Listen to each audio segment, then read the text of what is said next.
Boa noite, querido Carlo, queridos colegas online, que talvez assistam essa gravação em outro momento. Nós estamos no Diálogos de Filosofia Clínica, turma Orquídea. O Carlos já nos colocou aqui, de uma maneira ampla, um tanto difusa, a questão, uma certa dificuldade neste momento do curso, em compreender o funcionamento dos submodos em relação à estrutura de pensamento, como é que isso se dá. E também colocou uma compreensão teórica inicial do tópico 29, matemática simbólica, mas isso, de alguma maneira, alterou o curso que vinha percorrendo o seu entendimento teórico e prático. Carlos Kleber, na medida em que eu for, talvez, apresentando algumas das questões que vocês trouxeram e sugerem perguntas, questões mais específicas, aí vocês me direcionam e a gente caminha para uma conversação que possa ser mais profunda e rica o quanto possível. Lembrando sempre que este é um encontro gravado, tem essa finalidade de interlocução, então nós não tratamos das intimidades, no sentido do respeito à subjetividade de cada um de nós, e sim mais das questões dos métodos, das questões ligadas tanto à teoria quanto à prática. Você disse bem, Kleber, é uma praxis. Toda teoria aqui será fruto de uma vivência clínica, e toda clínica uma reflexão teórica. Essas coisas não vão se separar. É nesse sentido que é lugar comum a experiência que todos confirmam que só com a formação que se segue, que é a formação em prática, que a teoria é revista nos casos clínicos. A formação que se segue, que é de prática clínica, ou uma palavra mais adequada, Kleber, praxis, é só estudos de casos clínicos.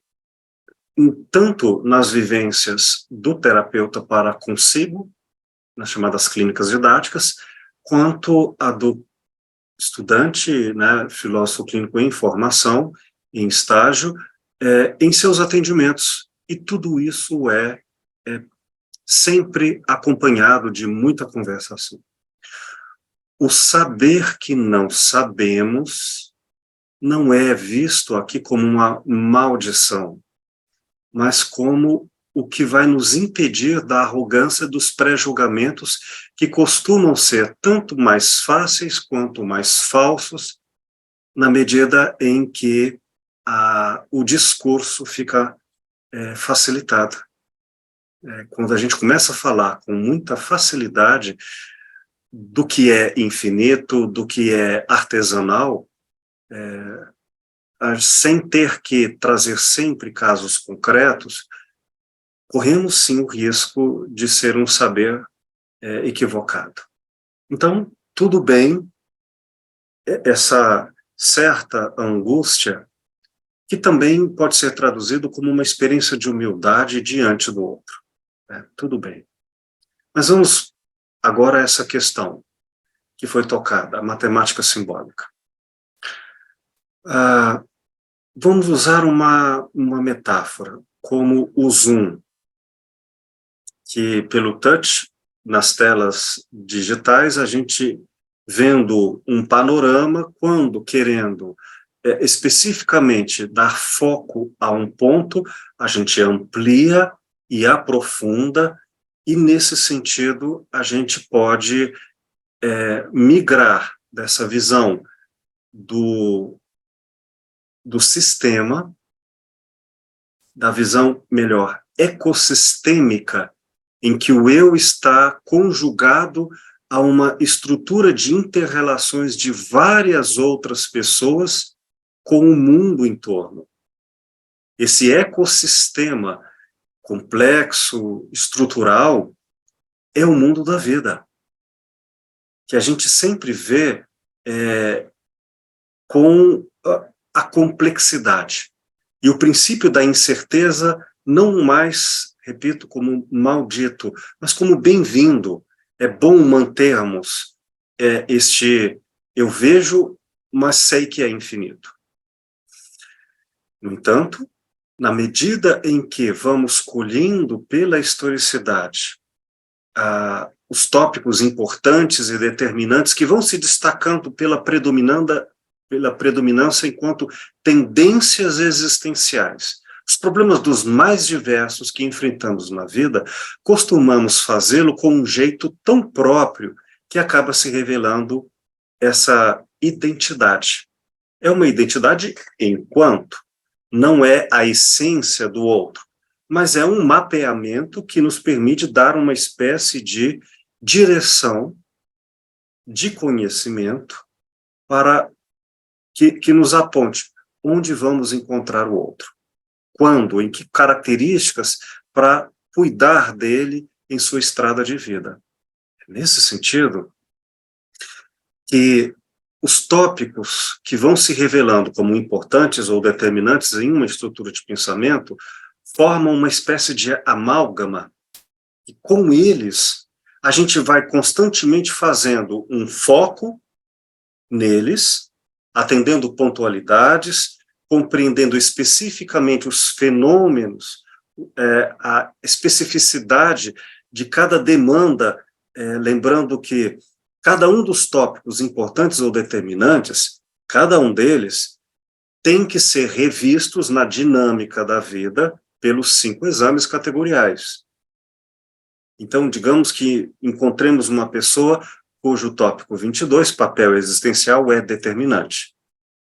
E o que é o tópico 22? É a maneira como uma pessoa se comunica, se caracteriza diante dos outros.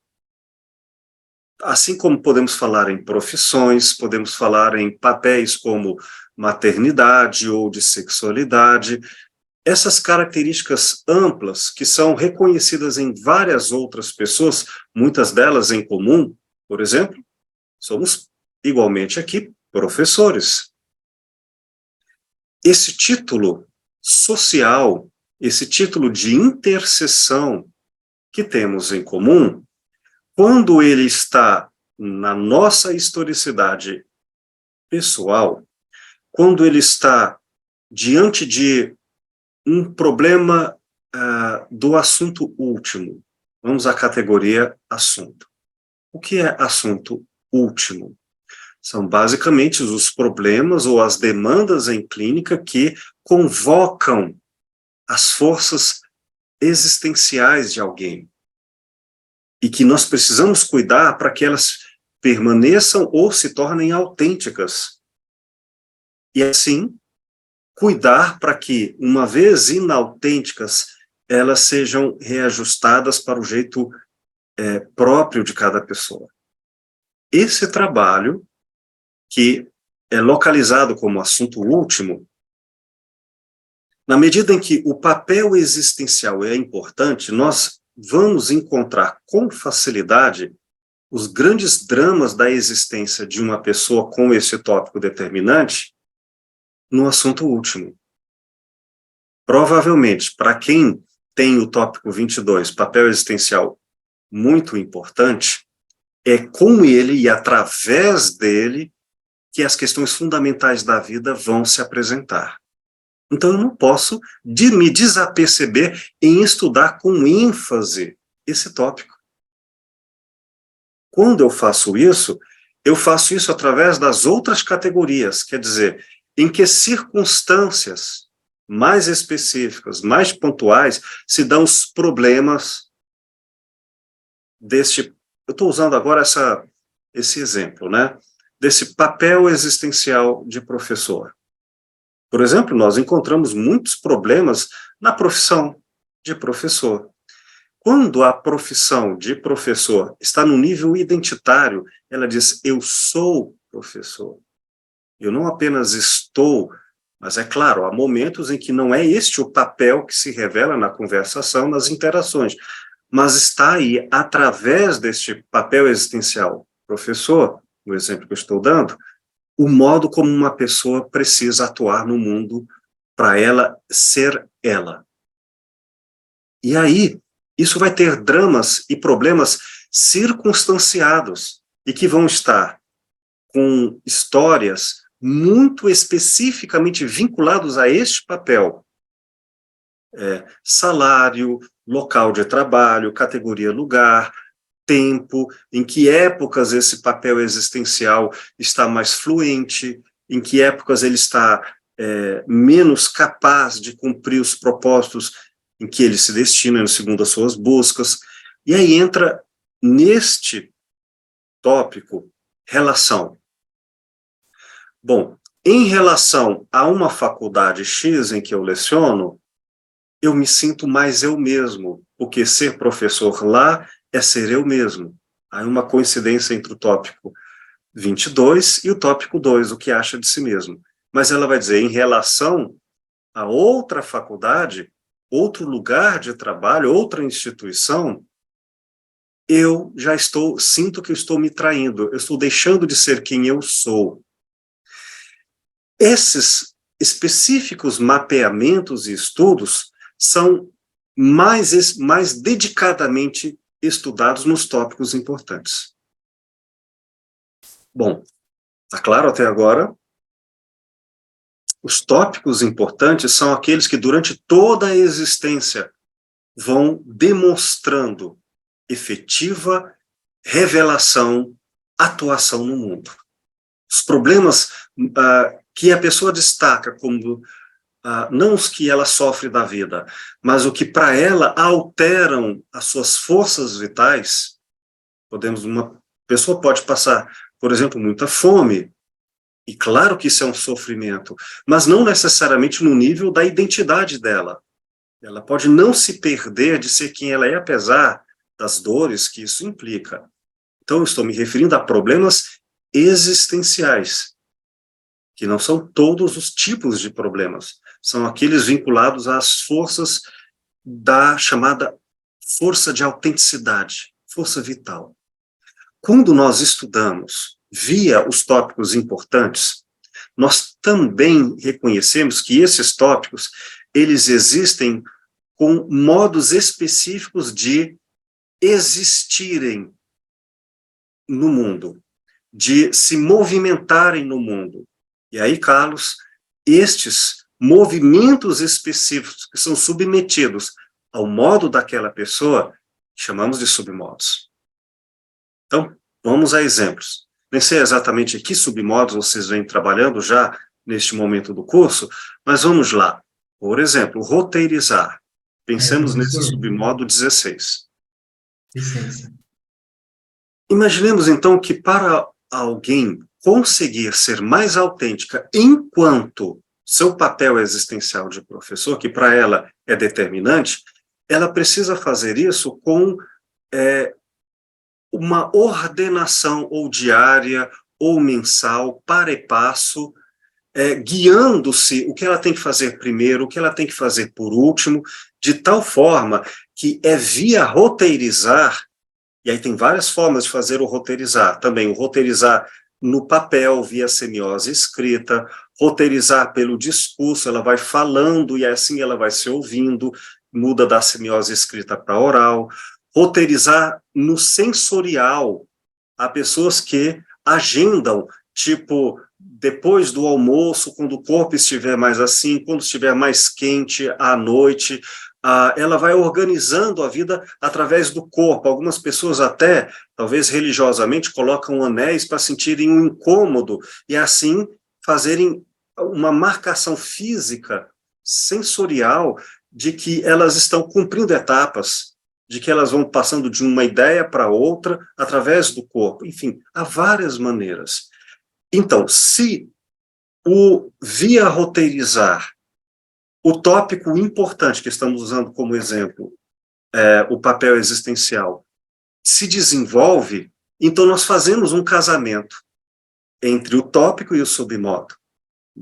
para passar ao Carlos, só dando outro exemplo. Vamos falar em esquema resolutivo.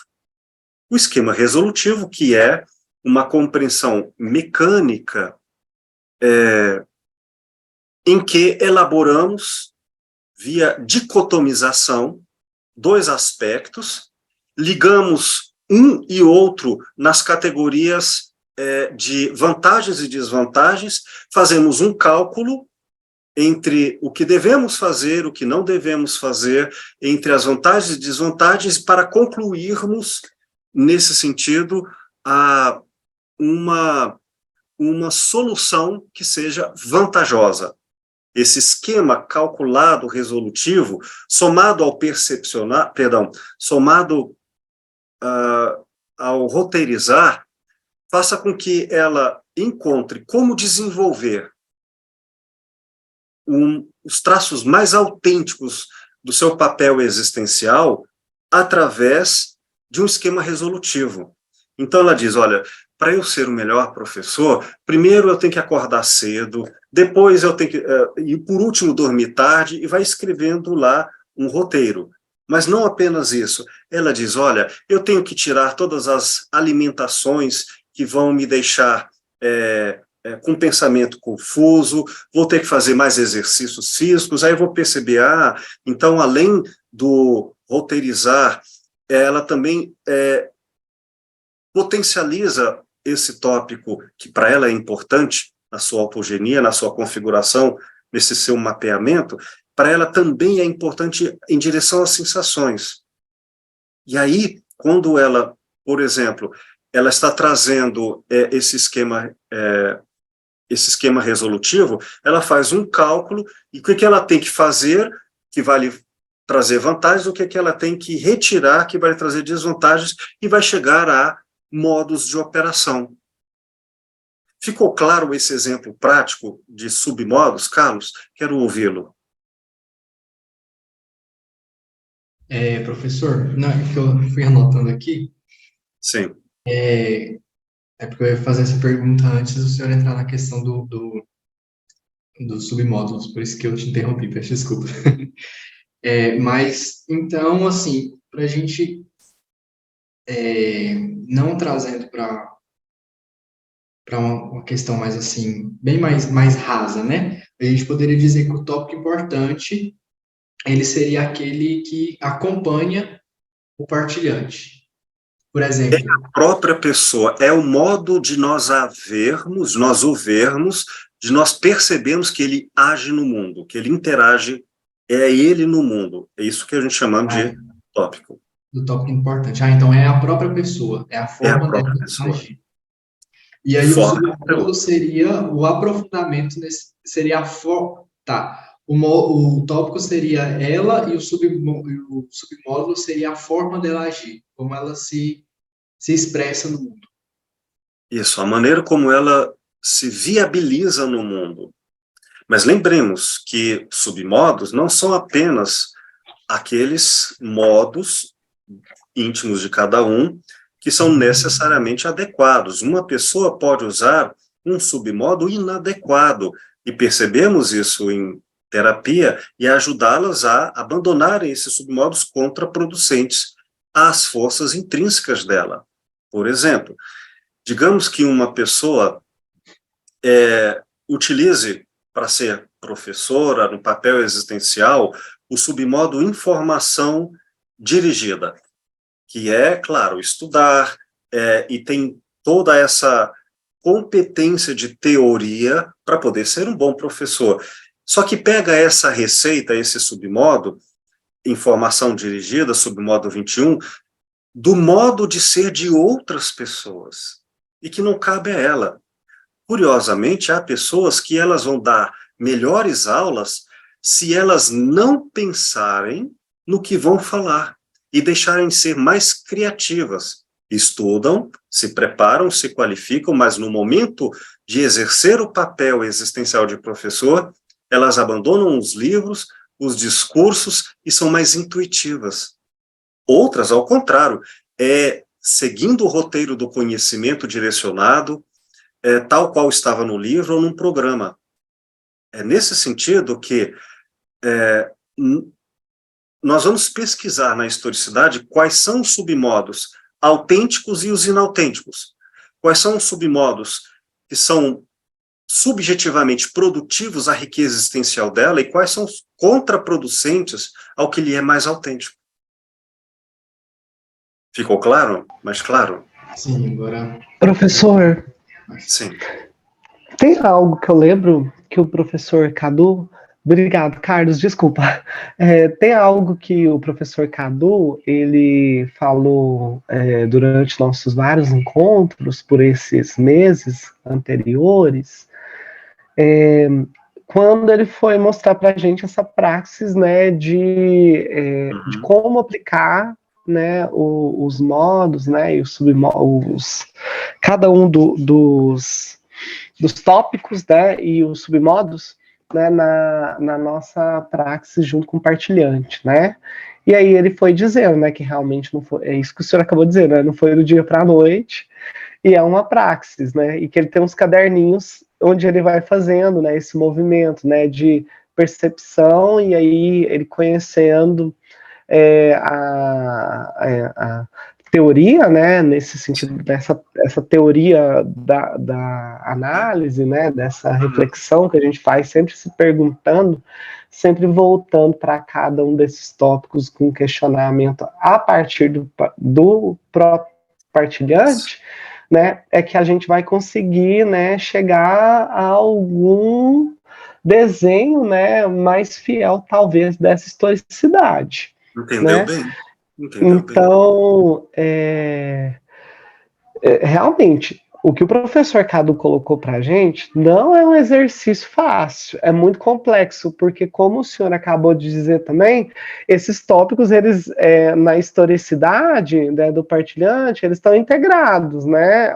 A gente tem que saber, né, a camada de cada um, né, via historicidade. É assim, né? É isso Penso mesmo. que é assim. E realmente, o Carlos, eu acredito que a sua dúvida é totalmente pertinente, né? E o medo, nossa, quanto medo assim, não falei pro professor Will, nem pro professor Cadu ainda, agora que eu estou externando aqui, né?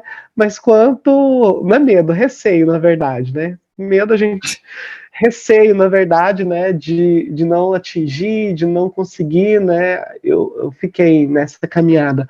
Mas é o normal da vida, a gente passa por isso mesmo. Se fosse fácil, né, tudo fosse fácil, seria ótimo, mas, enfim, não tem aprendizado se for Kleber, fácil. deixa eu esclarecer, não é necessariamente difícil. Quando nós falamos em submodos, sejam tópicos e submodos, vamos entendê-los como formais e informalmente. O que significa o formal? É mediante toda essa análise teórica que estamos fazendo aqui, dando reconhecimentos adequados na teoria, na metodologia, e como eles se conjugam. Isso exige, sim, epistemologia, exige complexidades. Mas vamos falar do ponto de vista informal, sem nenhuma